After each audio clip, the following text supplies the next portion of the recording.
ஸ்ரீமதே ராமானுஜாய நமஹ.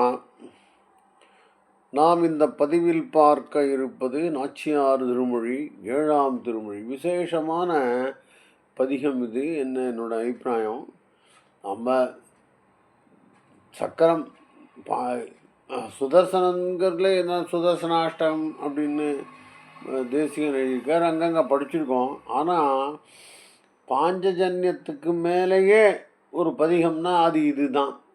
நம்மக்கிட்ட இருக்கிற லிட்ரேச்சரில் ரொம்ப அழகாக எழுதியிருப்பான்.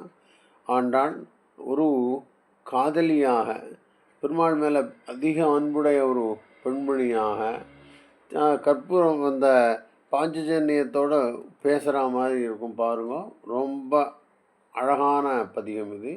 ரொம்ப எளிமையான பதிகம், ஆல்சோ ஸ்லோகமாக புரியும். பாருங்கள் எப்படி இருக்குன்னு.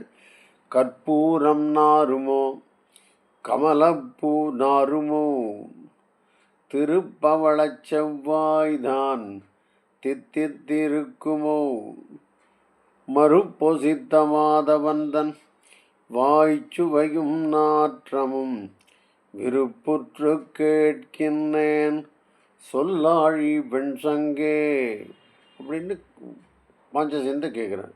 கருப்பூரம் நாருமோ கமலப்பூ நாருமோ, திருப்பவளச் செவ்வாய்தான் தித்தித்திருக்குமோ, மறுப்பொசித்த மாதவந்தன் வாய்ச்சுவையும் நாற்றமும் விருப்புற்று கேட்கின்றேன் சொல்லாழி வன்சங்கே.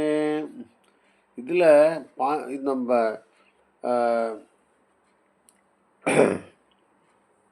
பஞ்சாயுத ஸ்தோத்திரத்தில் 2வது ஸ்தோத்திரம் இப்படி இருக்கும். விஷ்ணோர் முகோத்தானில பூரிதஸ்ய யஸ்யோத்வனிர்தானவ தர்ப்பகந்தா தம் பாஞ்சஜன்யம் சசிகோடி சுப்ரம் சங்கம் சதாகம் சரணம் பிரபத்யே அப்படின்னு சொல்லுவாங்களே. விஷ்ணோர் முகோத்தானில் விஷ்ணுவினுடைய வாயிலில் வந்து அணிலன்னா காற்று, அது நிறைந்திருக்கிறது, அதனால் ஒரு சத்தம் வருது. விஷ்ணோர் முகோத்தானில பூரிதஸ்ய யஸ்ய துவனி தானவ தர்ப்பகந்தா. தானவர்னா இந்த அசுரர்கள் புரிஞ்சுக்கலாம். அவர்களுடைய தர்ப்பகந்தா அவருடைய கர்வத்தை அழிக்குமோ அந்த பாஞ்சஜன்யம்னு நம்ம புரிஞ்சுக்கலாம். அதை இப்போ என்ன, பெருமாளோட ரொம்ப இன்டிமேட்டாக இருக்கிறது பாஞ்சஜன்யம், கையில் எப்பயும் இருக்குது. அப்புறம் அப்பப்போ அவன் சங்கூதும் போது வாயில் இருக்கிறது, வாயில் வச்சு ஊதுறாப்போ. ஸோ அதை வச்சுட்டு கேட்குறான் ஆண்டாள். கற்பூரம் நாருமோ கமலப்பூ நாருமோ, ஏன்னா வாயில் வச்சு சங்கூதுற போது பெருமாளுடைய திருவாயிலிருந்து கற்பூரம் வாசனை வருமா, கமலப்பூ நாருமோ, திருப்பவளச் செவ்வாய்தான் தித்தித்திருக்குமோ. ஓஹோ, பாஞ்சஜன்யம் பெருமானுடைய வாயையும் ருசித்திருக்கிறதோ, ஆனால் தித்தித்திருக்குமோ. மறுப்பொசித்த மாதவந்தன் அப்படின்னு கண்ணனை கூப்பிடுறான்.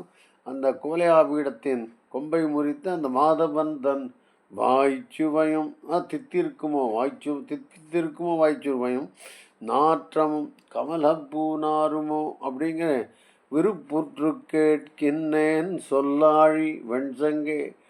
பாஞ்சஜன்யமே சொல்லுன்னு கேட்குறா, உங்களுக்கு புரியுறதுன்னு நினைக்கிறேன். கடலில் பிறந்து கருதாது பஞ்சஜனன் உடலில் வளர்ந்து போய் ஊழியான் கைத்தல திடரில் குடியேறி தீய அசுரர் நடலைப்பட முழங்கும் தோற்றத்தாய் நற்சங்கே. எவ்வளோ கடலில் பிறந்து, பாஞ்சஜன்யம் கடலில் பிறந்தது. ஆனால் பஞ்சஜனன் வயிற்றில் வளர்ந்து, அவனுடைய உடலில் வளர்ந்து, பஞ்சஜனன் உடலில் வளர்ந்தது. போய் அங்கிருந்து போய் ஊழியான்னு பெருமான காலஸ்வரூபியான என்னுடைய பெருமானுடைய கைத்தல திடரில் வளர்ந்து, கைத்தலங்கிறது ஒரு திடனா, பெரிய இடமா, இடரில் குடியேறி, அங்கே போய் குடியேறிடுது.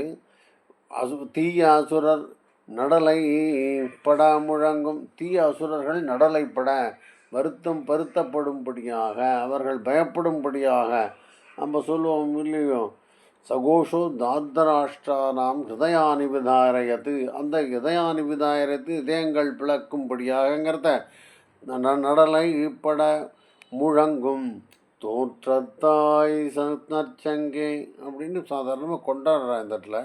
அப்படி மேற்கொண்டு சொல்கிறார். தடவரையின் மீதே சரற்கால சந்திரன் இடை உவாவில் வந்து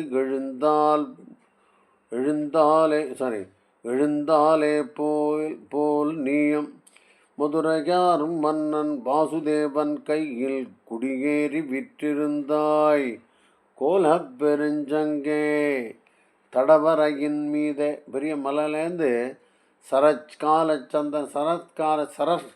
சரத்ருதுல காலச்சந்திரன் தான். சரத்னா என்ன அர்த்தம்?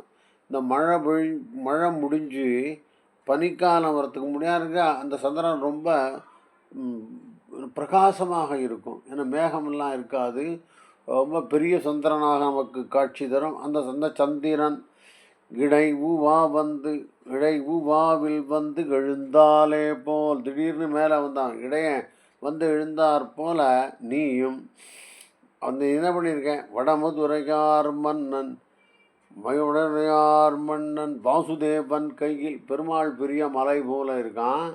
அந்த வாசுதேவனோட கையில் இந்த சரத்கால சந்திரன் போல நீ காட்சி அளிக்கிறான்னு ரொம்ப அழகாக எழுதியிருக்கார். ஏன்னா இதில் கூட நம்ம விஷ்ணோர் முகோத்தானில பூரிதஸ்ய எஸ்யத்வனிர்தானவதத்பகந்தா தம்பாஞ்சஜன்யம் சசி கோடி சுப்ரம். சசின்னா சந்திரன், கோடி சந்திரனுடைய வெளிச்சத்தோடு இருக்குதுன்னு அந்த பஞ்சாயுத ஸ்தோத்திரத்தில் சொல்லுவோம்.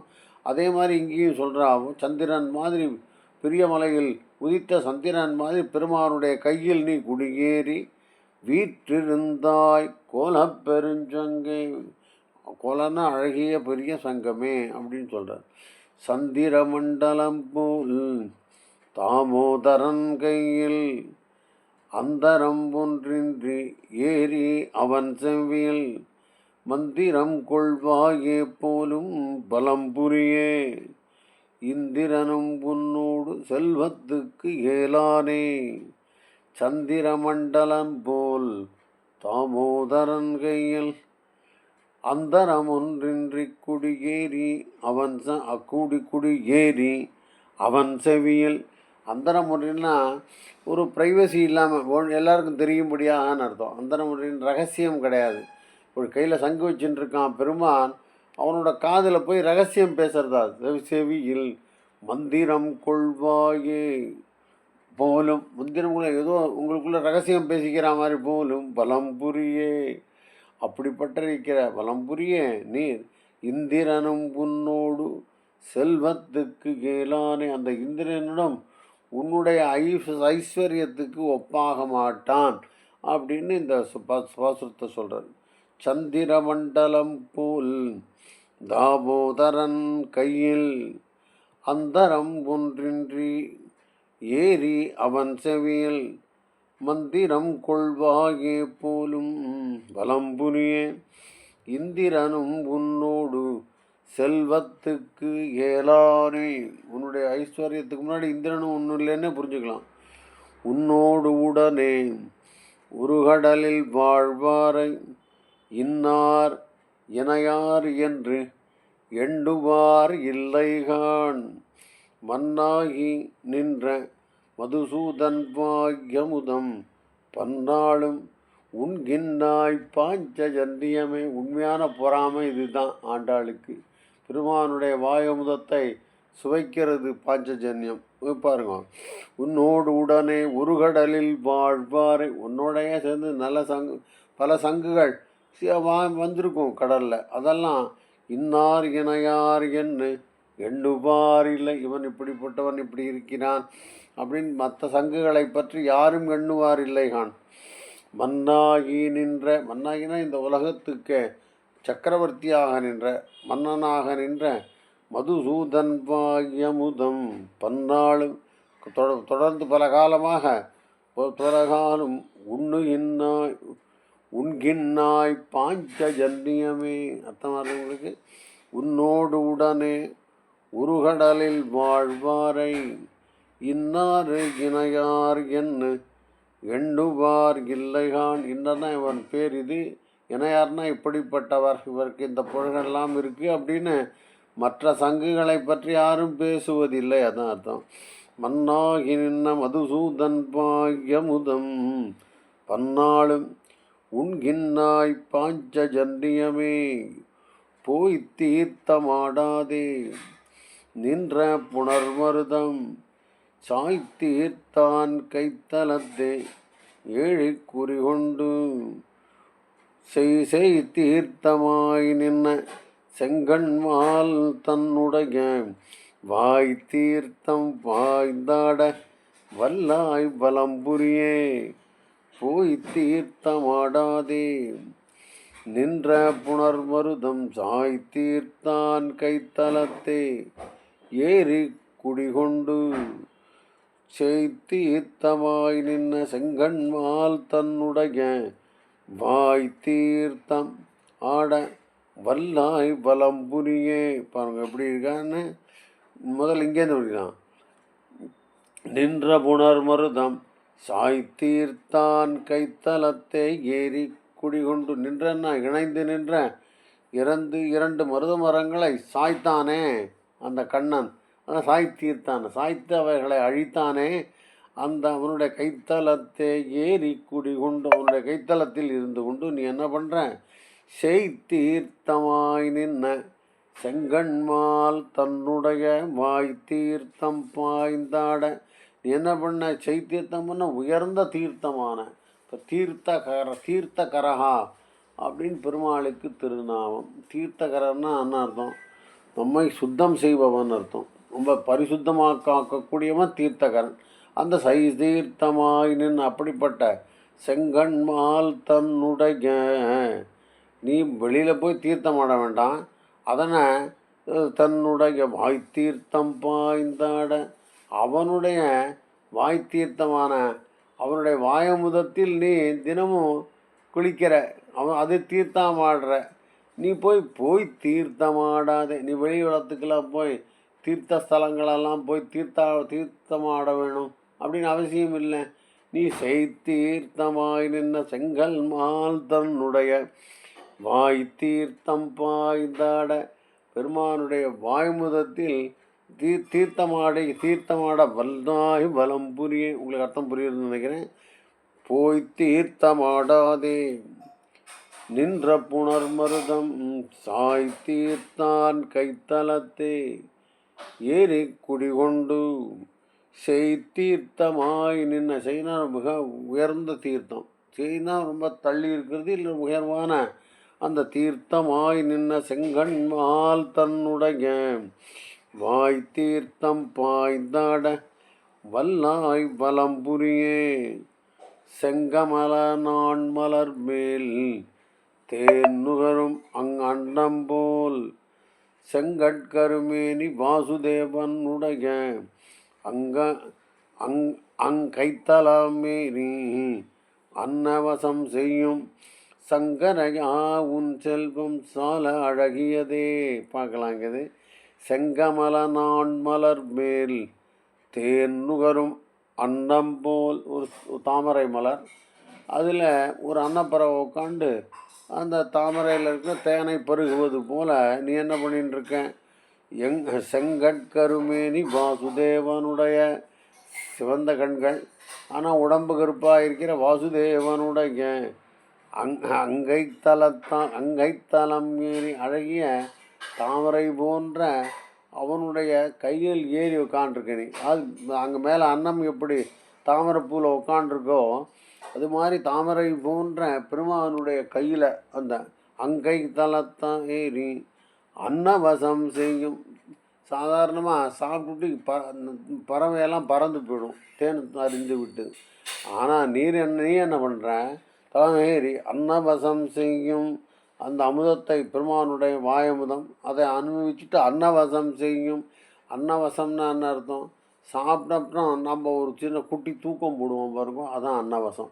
சாப்பிட்டப்புறம் நமக்கு ஒரு அசதி வரும், அந்த அன்னவசம் செய்யும். அது சாப்பிட்டு தூங்குற அவனுடைய கையில் தூங்குகிறாயின்னு சங்கரையா புதுசாக ஒரு பேர் சொல்கிறா. சங்கரையா சங்குகளுக்கெல்லாம் தலைவனே கூட புரிஞ்சுக்கலாம். பெருஞ்செல்வம் உன்னுடைய உன் செல்வம் சால அழகியதே. உன்னுடைய ஐஸ்வர்யம் மிகவும் அழகானது அப்படின்னு சொல்கிறார். படிக்கலாம்னு நினைக்கிறேன். செங்கமல நாண்மலர், நாள்மலர் அன்றலர்ந்த மலர், தேன் நுகரும் அன்னம்போல் செங்கட்கருமேனி வாசுதேவன் உடைய அங்கை தலம் கேறி அன்னவசம் செய்யும் சங்கரயா உன் செல்வம் சால அழகியதே. உண்பது சொல்லில் உலகளந்தான் வாயமுதம் கண்படை கொள்ளில் கடல் வண்டன் கைத்தலத்தே. பெண்படை ஆர் உன்மேல் பெரும் பூசல் சாற்றுகின்னார் பண்பல செய்கின்னாய் பாஞ்சஜன்யமே. அர்த்தமாக இருந்தவங்களுக்கு உண்பது, நீ என்ன சாப்பிட்றேன்னு சொன்னா, உண்பது சொல்லில் உலகளந்தான் வாயமுதம், அந்த பெருமானுடைய வாயமுதம் தான் உனக்கு சாப்பாடு. அதுக்கப்புறம் கண்படை கொள்ளில், எங்கே தூங்குறேன்னா கடல் வண்டன் கைத்தலத்தே, நீ தூங்குறது பெருமானுடைய கைத்தலத்தில். பெண்படையார் உன்மேல் பெரும் பூசல் சாற்றுகின்றார், பெண்களானவர்கள் உன் மேலே இந்த கம்ப்ளைண்ட், பெரும் பூசல்லாம் என் மேலே இவ்வளவு புகார்கள், இதெல்லாம் புகார்கள் அவர்கள் சொல்வது. நீ சாப்பிட்றது பெருமானுடைய வாயமுதம், தூங்குவது அவனுடைய கைத்தலத்தில் அப்படின்னு பெண்படையார், பெண்படையன்னா பெண்கள் கோஷ்டி உண்மையில் உண்மையில் புகார்களை சொல்கிறார்கள். பண்பல செய்கின்றாய், பண்பலன்னா பண்பு இல்லாதவைன்னு அர்த்தம், நல்ல காரியங்கள் இல்லைன்னு அர்த்தம். அது மாதிரி பண்பற்ற காரியங்களை செய்கின்றாய் பாஞ்சஜன்யமே. படிக்கலாம் நினைக்கிறேன். உண்பது சொல்லில் உலகளந்தான் வாயமுதம் கண்படை கொள்ளில், தூங்கினான், நீ எங்கே தூங்குற, கடல் வண்டன் கைத்தலத்தே. பெண் படையார் உன்மேல் பெரும் பூசல் சாற்றுகின்னார் பண்பல்னா பண்பு அல்லாதவற்றை செய்கின்னாய் பாஞ்சஜன்யமே அப்படிங்கிறது.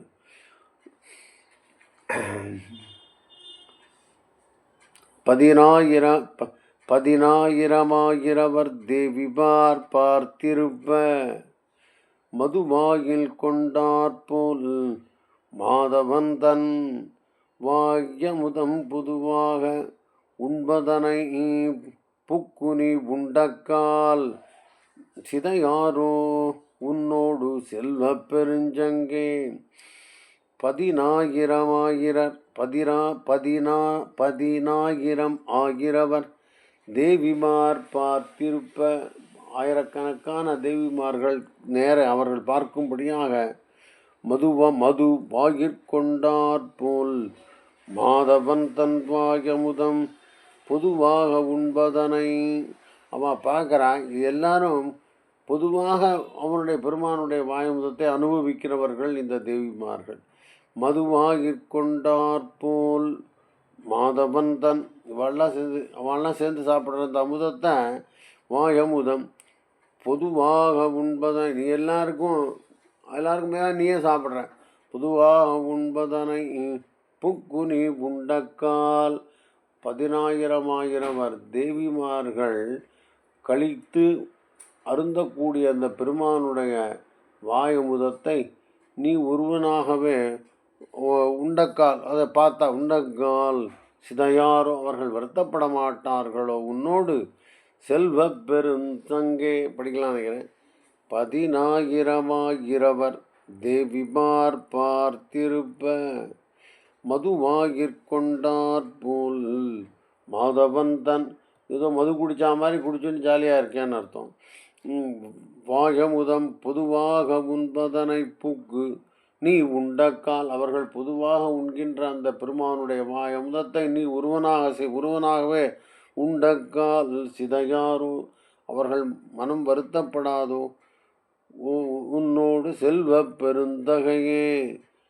செல்வ பெருஞ்சங்கே, பெருந்தகை பெருஞ்சங்கே பாஞ்சஜன்யத்தை பத்மநாபனோடும் வாய்ந்த பெரும் சுற்றமாக்கிய வன்புதுவை ஏய்ந்த புகழ்பட்ட பிரான் கோதை தமிழ் கீரைந்தும் ஆய்ந்து ஏத்த வல்லார் அவரும் அணுக்கரே.